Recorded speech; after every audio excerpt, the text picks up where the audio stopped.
35 বছর শিক্ষকতা করেছি, প্রধান শিক্ষকতা করেছি 22 বছর। আর রিটায়ার্ডের 5-7 বছর আগে আমি পশ্চিমবঙ্গের সেরা প্রধান শিক্ষক হিসাবে শিক্ষারত্ন অ্যাওয়ার্ডে ভূষিত। মুখ্যমন্ত্রী গভর্নমেন্ট অফ ওয়েস্ট বেঙ্গল আমাকে শিক্ষারত্ন অ্যাওয়ার্ড দিয়েছেন, অনেক কিছু দিয়েছেন, বইপত্র ইত্যাদি ইত্যাদি।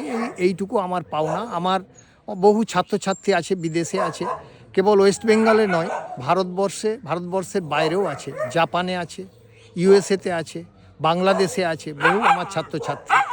তারা আমার থেকে উপকৃত হয়েছে কিনা সেটা আমি বলতে পারবো না, কিন্তু আমি তাদের সহযোগিতা করতে পেরেছি। তারা আজকে বিদেশে আছে, আমার সঙ্গে যোগাযোগও রাখে। যাই হোক, এইটুকুই আমার প্রাপ্তি, তাছাড়া আমার আর কিছুই নেই। মানে আপনি সমাজ তৈরি করেছেন, একটা ভালো সমাজ, ভালো মানুষ তৈরির কারিগর আপনি। যাই হোক, এইটুকুই। ঠিক আছে, অনেক ধন্যবাদ দাদা, অনেক ধন্যবাদ। আচ্ছা, আবার আমি যখন সময় পাবো আবার আসবো। নিশ্চয়ই দাদা, নিশ্চয়ই। স্যার, আপনি বলুন, আপনি থেকে আগে বলুন। হ্যাঁ, আপনি থেকে আগে বলুন। এই আমি আমার দাদা, পরিচয় চুপ।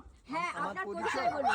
আচ্ছা, আমার পরিচয় দিতে আমার পরিচয় হচ্ছে, আমি একজন প্রধান শিক্ষক, রিটায়ার্ড হয়ে গেছি। আমি দীর্ঘ 35 বছর শিক্ষকতা করেছি, 22 বছর প্রধান শিক্ষকতা করেছি, বিভিন্ন জেলায় আমি শিক্ষকতা করেছি। বর্তমানে আমি রিটায়ার্ড হয়ে গেছি। রিটায়ার্ড হয়ে আমি কলকাতার গড়িয়াতে রয়েছি। সেখান থেকে ফেসবুকে আমি দেখেছি আপনার ব্যাপারটা, যে আপনি এগুলোকে আপনি চালিয়ে যাচ্ছেন, এদের দেখভাল করছেন, আমাদের মতো অনেক মানুষের সহযোগিতায় আপনি এত পোষ্য তাদের পালন করছেন। এটা আপনাকে কুর্নিশ জানাই। আপনার ঈশ্বর যেন আপনাকে শক্তি দেয় এবং আপনি এটা চালিয়ে যান। আমাদের মতো মানুষ আপনার পাশে আছে, এই বলে আপনার শারীরিক মঙ্গল কামনা করে আপনার সুস্থতা কামনা করি। আমার নাম ভোলানাথ মণ্ডল। আপনি কোথা থেকে এসেছেন বলুন? কত দূর থেকে? কলকাতা গড়িয়া থেকে এসেছি। এত দূর থেকে এসেছেন, এত কষ্ট করে শুধু আমার বাচ্চাগুলো? হ্যাঁ, আমি বেরিয়েছি, সে 10টার সময় বেরিয়েছি। আমি 10টার সময় বেরিয়ে আমি এখানে পৌঁছেছি 1:45। এরপর আমি আবার সন্ধ্যায় বাড়ি ফিরবো। যাই হোক, আমি চাই আপনি সারাদিন তো খাওয়া দাওয়া হলো না, না। এক মুঠো খেয়ে নিয়েছি, ও কোনো ব্যাপার না। তো আপনি যে কাজ করছেন এবং ভালো কাজ করছেন, আপনি করে যান, চালিয়ে যান। স্যার, আপনার পাশে, আপনাদের মতন কিছু মানুষ পাশে আছে বলেই পাচ্ছি। হ্যাঁ, অবশ্যই ভালো কাজের পাওয়ার জন্য আপনার কোনো কিছু অসুবিধা হবে না।